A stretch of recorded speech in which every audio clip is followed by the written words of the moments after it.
listen up, here's a story about a little guy that lives in a blue world.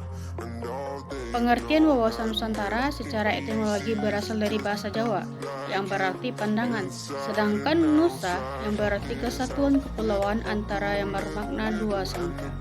Nah, secara umum, wawasan Nusantara adalah cara pandang atau cara melihat kesatuan kepulauan yang terletak di antara Asia dan Australia dan dua samudra, Hindia dan Pasifik. Jadi, disimpulkan bahwa wawasan Nusantara adalah cara pandang dan sikap bangsa Indonesia tentang jati diri dan lingkungan yang mengutamakan persatuan dan kesatuan bangsa demi tercapainya tujuan nasional. Tujuan dari wawasan Nusantara yang pertama, mengutamakan kepentingan nasional daripada kepentingan pribadi ataupun golongan. Yang kedua, mewujudkan nasionalisme yang tinggi di segala aspek kehidupan rakyat Indonesia. Nah, yang ketiga, meningkatkan rasa paham dan semangat kebangsaan dan nasionalisme dalam jiwa bangsa Indonesia. Fungsi dari wawasan Nusantara ini terbagi menjadi 4 kategori.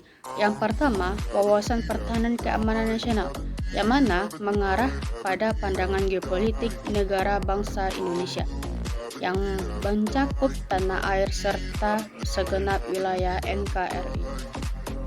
Yang kedua, wawasan kewilayahan Indonesia, yang mana pemahaman mengenai batas wilayah Indonesia agar terhindar dari potensi sengketa dengan negara lain. Nah, yang ketiga, wawasan pembangunan.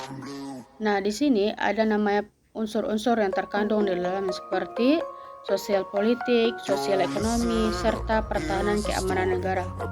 Nah, yang keempat adanya konsep ketahanan nasional, yang mana memegang peranan paling penting di antara keseluruhannya, sesuai dalam perencanaan pembangunan dan sebagainya.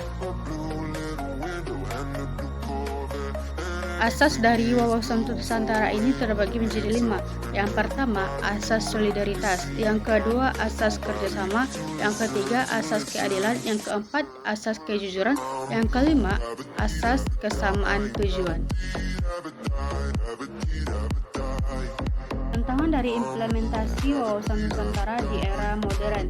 Yang pertama, perkembangan pesat terhadap teknologi. Perkembangan iptek mempengaruhi pola pikir, pola sikap, dan pola bertindak terhadap bangsa dan bernegara.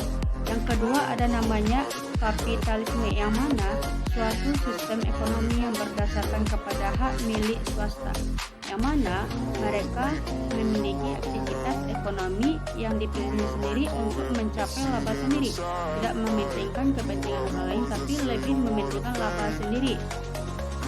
Yang ketiga ada namanya pemberdayaan masyarakat, yang mana tidak meratanya pemberdayaan masyarakat tersebut. Contoh masalah dari wawasan Nusantara yang berada di tempat tinggal saya. Nah, contohnya pada gotong royong. Biasanya di tempat tinggal saya ini melakukan gotong royong setiap minggu atau per bulannya untuk melakukan pembersihan jalan.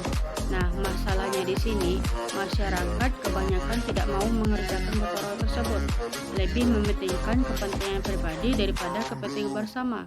Itulah masalahnya.